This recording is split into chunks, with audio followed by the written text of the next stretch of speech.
ওম শান্তি 24 জুলাই 2023 বৰ্ষৰ মুৰুলিৰ সম্পূৰ্ণ সাৰকথা। আজি বাবাই কৈছে, মৰমৰ সন্তানসকল, জ্ঞান ৰত্নৰ লেনদেন কৰি তোমালোকে জ্ঞানেৰে ইজনে সিজনৰ প্ৰতিপালন কৰিব লাগে। পৰস্পৰ বহুত মৰম চেনেহেৰে থাকিব লাগে। আজিৰ গীত, মাতা অ মাতা, তুমিয়েই ভাগ্য বিধাতা। এয়া হৈছে মাতাসকলৰ মহিমা। বন্দে মাতৰম। হে মাতা, তোমালোকে শিৱ বাবাৰ ভঁৰালৰ পৰা জ্ঞান ৰত্নৰ সম্পদ পোৱা অথবা জ্ঞান অমৃতৰ কলহেৰে তোমালোকৰ প্ৰতিপালন হয়, তাৰ পৰা সকলোকে প্ৰতিপালন কৰা। বাস্তৱত মহিমা হৈছে শিৱ বাবাৰ। তেওঁ হৈছে কৰণ কৰাবনহাৰ। মাতা হৈছে জগদম্বা।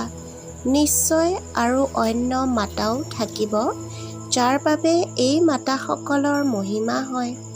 প্ৰতিপালন কৰোঁতা সংখ্যাগৰিষ্ঠকেই মাতা। এনেকুৱা বহুত আছে য'ত ভাতৃসকলেও মাতাসকলৰ প্ৰতিপালন কৰে। এনেকুৱা নহয় যে কেৱল ভগ্নীয়েই ভাতৃসকলৰ প্ৰতিপালন কৰে। দুয়ো জ্ঞান ৰত্নৰ লেনদেনেৰে ইজনে সিজনক প্ৰতিপালন কৰে। ভাতৃয়ে ভগ্নীৰ আৰু ভগ্নীয়ে ভাতৃৰ। সন্তানসকল বহুত মৰম চেনেহেৰে থাকিব লাগে। এইখন জগতততো ইজনে সিজনক বিকাৰী দিয়ে, সেইবাবে ইজন সিজনৰ যেন শত্ৰু হৈ গ'ল। ইয়াত অবিনাশী জ্ঞান ৰত্নৰ সম্পদ দিয়ে। তেওঁলোকে যেন পাথৰ দলিয়ায়, কাৰণ হৈয়েই পাথৰ বুদ্ধিৰ। তোমালোক হৈছা ভাতৃ ভগ্নী ব্ৰহ্মাকুমাৰ ব্ৰহ্মাকুমাৰী। তোমালোকৰ নামো অতি উচ্চ। পৰমপিতা পৰমাত্মাই প্ৰজাপিতা ব্ৰহ্মাৰ দ্বাৰা ব্ৰাহ্মণ ধৰ্মৰ ৰচনা কৰে। ইয়াক সংগমযোগী আদি সনাতন ব্ৰাহ্মণ ধৰ্ম বুলি কোৱা হ'ব। গতিকে এই সংগম যুগ দেৱী দেৱতা ধৰ্মতকৈও উচ্চ হৈ গ'ল। বুজিবলগীয়া কিমান ভাল ৰহস্য। ত্ৰিমূৰ্তিৰ চিত্ৰ নিশ্চয় সন্মুখত ৰাখিব লাগে। ইয়াত লিখা আছে, স্বৰ্গৰ বাদশ্বাহী তোমালোকৰ জন্মসিদ্ধ অধিকাৰ। কাৰ দ্বাৰা? এয়াও লিখিব লাগে। ইয়াৰ ফলক সাজি প্ৰত্যেকে নিজৰ ঘৰত লগাব লাগে। যেনেকৈ চৰকাৰী বিষয়াৰ ফলক থাকে নহয়। বাবাই নিৰ্দেশ দিয়ে, কাৰ্যত ৰূপায়িত কৰাটো সন্তানসকলৰ কাম নহয় জানো? বিহংগ মাৰ্গৰ তীব্ৰ গতিৰ সেৱা কৰিব লাগে। এইটো অতি গুৰুত্বপূৰ্ণ কথা। আহি যাতে বুজি পায় যে শিৱ বাবাৰ পৰা ব্ৰহ্মাৰ দ্বাৰা স্বৰ্গৰ বাদশ্বাহী কেনেকৈ পোৱা যায়। বাবাই নিৰ্দেশ দিয়ে, যি মনুষ্যই দেখি আচম্বিত হ'ব, বুজিবলৈ ভিতৰলৈ আহিব। ফ্লেটৰ বাহিৰতো ফলক লগাব পাৰা। যাৰ যি পেচা তাৰ ফলক লগাব লাগে। ইজনে সিজনৰ পৰা শিকিব লাগে। কিন্তু সন্তানসকলক মায়াই বহুত প্ৰহাৰ কৰে। নিশ্চয়তা নাই যে বাবাৰ ওচৰলৈ যায়। কৰ্ম কৰা, তাৰ পাছত যিমান সময় পোৱা বাবাক স্মৰণ কৰা। তোমালোকে এইটো ঢোল পিটি শুনাই থাকা যে এইটো সকলোৰে অন্তিম জন্ম। মৃত্যু লোকত আৰু পুনৰ জন্ম ল'ব নালাগে। তোমালোকেও জানা যে মৃত্যু লোক এতিয়া নাশ হ'ব। প্ৰথমতে নিৰ্বাণ ধামলৈ যাব লাগে। এনেকৈ নিজৰ সৈতে কথা পাতিব লাগে। ইয়াকে বিচাৰ সাগৰ মন্থন কৰা বুলি কোৱা হয়। তোমালোক কৰ্মযোগী। কি তোমালোকৰ কাছৰ নিচিনা জন্তুৰ সমানো বুদ্ধি নাইনে? সেই জন্তুৱেও শৰীৰ নিৰ্বাহৰ বাবে ঘাঁহ আদি খাই আকৌ কৰ্মেন্দ্ৰিয়ক সামৰি শান্ত হৈ বহি যায়। তোমালোক সন্তানসকলতো পিতাৰ স্মৃতিত থাকিব লাগে। স্বদৰ্শন চক্ৰ ঘূৰাব লাগে। নিজক মাষ্টৰ বীজৰূপ বুলি বুজিব লাগে। ত্ৰিমূৰ্তিৰ ফলক তৈয়াৰ কৰি লিখিব লাগে। এয়া ঈশ্বৰীয় জন্মসিদ্ধ অধিকাৰ। ল'ব খোজে যদি লওক। এতিয়া নহ'লে কেতিয়াও নহ'ব। এই হ'বলগীয়া মহাভাৰতৰ যুদ্ধৰ আগতেই পুৰুষাৰ্থ কৰিব লাগে। এনেকুৱা নহয় পৰমাত্মাইহে দুখ দিয়ে। দুখ দিওঁতাটো হৈছে ৰাৱণ 5 বিকাৰ, যিয়ে বিকাৰী কৰি তোলে। তোমালোকে জানা শিৱ বাবাই আমাক নিতৌ পঢ়ায়। শিৱ বাবা প্ৰজাপিতা ব্ৰহ্মাৰ শৰীৰতে আহে। প্ৰজাপিতা ব্ৰহ্মা বুলি আন কাকো ক'ব নোৱাৰি। তোমালোকে জানা যে এতিয়া আমি শিৱ বাবাৰ হৈছোঁ। শিৱ বাবাক নিশ্চয় স্মৰণ কৰিব লাগে। যেনেকৈ তুলনীয়া সন্তানে জানে যে মই প্ৰথমে অমুকৰ সন্তান আছিলোঁ, এতিয়া অমুকৰ সন্তান। আগৰজনৰ পৰা অন্তৰ আঁতৰি যাব আৰু নতুনজনৰ সৈতে যুক্ত হৈ যাব। আমি ইয়াতো এনেকৈ ক'ম যে আমি শিৱ বাবাৰ তুলনীয়া সন্তান। আকৌ সেই লৌকিক পিতাক স্মৰণ কৰিলে লাভেই বা কি? অতিকৈ মৰমৰ পিতাই ইমান শ্ৰেষ্ঠ সম্পত্তি দিব। পিতায়ো পৰিশ্ৰম কৰি সন্তানসকলক লায়ক কৰি তোলে নহয়। এনেহেন পিতাক তোমালোকে বাৰে বাৰে পাহৰি যোৱা।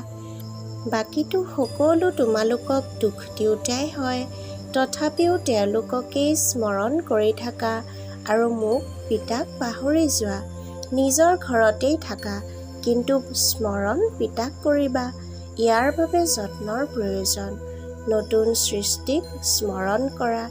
এয়াতো গোটেইখন কবৰস্থান হ'ব। তোমালোক মোৰ হলা মানে বিশ্বৰ মালিক হলা। তোমালোকে জানা যে এতিয়া আমি বাবাৰ হৈছোঁ, আকৌ ভৱিষ্যতে স্বৰ্গৰ মালিক হ'মগৈ। সীমাহীন আনন্দত থাকিব লাগে। এয়াও জানা যে এয়া পুৰণা শৰীৰ, কৰ্মভোগ ভুগিবলগীয়া হয়। মাম্মা বাবায়ো আনন্দেৰে কৰ্মভোগ ভোগে। আকৌ 21 জন্মৰ সুখ কিমান শ্ৰেষ্ঠ। এয়াতো পুৰণি জোতা বা শৰীৰ। কৰ্মভোগ ভুগি থাকিবা, পাছত 21 জন্মৰ বাবে ইয়াৰ পৰা মুক্ত হৈ যাবা। কোনো বেমাৰৰ পৰা আৰোগ্য হ'লে আনন্দিত হয় নহয়। কিবা বিপদ আহিল আৰু আঁতৰি গ'ল, তেতিয়া আনন্দিত হয় নহয়। তোমালোকেও জানা যে এতিয়া জন্ম জন্মান্তৰৰ বাবে বিপদ আঁতৰি যাব। এতিয়া আমি বাবাৰ ওচৰলৈ যাওঁ। এয়া হৈছে বিচাৰ সাগৰ মন্থন কৰি সাৰকথা উলিওৱা। বাবাই ৰায়টো দিয়ে যে এনেকৈ নিজৰ সৈতে কথা পাতা। আমি 84ৰ চক্ৰ পূৰা কৰিলোঁ। এতিয়া পিতাৰ ওচৰলৈ যাওঁ। আকৌ বাবাৰ উত্তৰাধিকাৰ পাওঁ। সাক্ষাৎকাৰো কৰা। এই সময়ত পৰোক্ষ আৰু অপৰোক্ষভাৱে সাক্ষাৎকাৰ হয়। যেনেকৈ মাম্মাৰ কোনো সাক্ষাৎকাৰ হোৱা নাই, বাবাৰটো হৈছে। বিনাশ আৰু স্থাপনাৰ সাক্ষাৎকাৰ হ'ল। তেওঁৰ ভৱিষ্যতৰ সাক্ষাৎকাৰ সঠিকভাৱে হ'ল। কিন্তু প্ৰথমেতো এইটো বুজি পোৱা নাছিল যে মই এই বিষ্ণু হ'মগৈ। পাছলৈ বুজি গ'ল মই এই বিকাৰী গৃহস্থ ধৰ্মৰ পৰা এতিয়া নিৰ্বিকাৰী গৃহস্থ ধৰ্মত যাম। তোমালোকৰ ক্ষেত্ৰতো তেনেকুৱাই। তোমালোকো বাবাৰ শিক্ষাৰে এনেকুৱা হোৱা। দৌৰ লগাব লাগে। পিতা নিৰাকাৰ, উত্তৰাধিকাৰ দিবলৈ নিশ্চয় ইয়ালৈ আহিবলগীয়া হয়। যিয়ে নিজৰ পৰিচয় দিয়ে তেন্তে নিশ্চয় মাতাৰো আৱশ্যক। গতিকে এই ব্ৰহ্মা বৰমা হৈ গ'ল। এয়া বৰ অপূৰ্ব জ্ঞান। কিমান গূঢ় ৰহস্য বুজাওঁ। কাৰো বুদ্ধিত এইটো ধাৰণা হ'ব নোৱাৰে যে মাতা পিতা কোন। তেওঁলোকে শ্ৰীকৃষ্ণক মাতা পিতা বুলি ভাবে। কেৱল এইটোৱে পাৰ্থক্যৰ সৃষ্টি কৰি দিছে। ইয়াকেই একমাত্ৰ ভুল বুলি কোৱা হয়। এতিয়া তোমালোকে জানা মায়াৰ ৰাৱণে পিতাৰ পৰা তোমালোকক বিমুখ কৰালে। মায়া কৰণ কৰাৱনহাৰ দুখদাতা আৰু তেওঁ শিৱ বাবা কৰণ কৰাৱনহাৰ সুখদাতা। মায়াই অৱনমিত কৰাবলৈ ভুল কৰে আৰু বাবাই অভুল কৰে উন্নতি কৰাবলৈ। পিতাই অতি উত্তম ভাগ্য গঢ়ে। বৰদান: সন্মান বিচৰাৰ পৰিৱৰ্তে সদায় উচ্চ স্থিতিত থাকোঁতা সকলোৰে পূজনীয়া হোৱা। ব্যাখ্যা: বহুত সন্তানে ভাবে যে মইতো আগবাঢ়ি গৈ আছোৱেই, কিন্তু অন্যই মোক আগবাঢ়ি যোৱাৰ বাবে সন্মান নিদিয়ে। কিন্তু সন্মান বিচৰাৰ পৰিৱৰ্তে নিজৰ সন্মান নিজেই ৰাখা, তেতিয়া আনে স্বতঃ সন্মান দিব। নিজৰ সন্মান নিজেই ৰক্ষা কৰা, অৰ্থাৎ নিজক সদায় শ্ৰেষ্ঠ আত্মা বুলি অনুভৱ কৰা।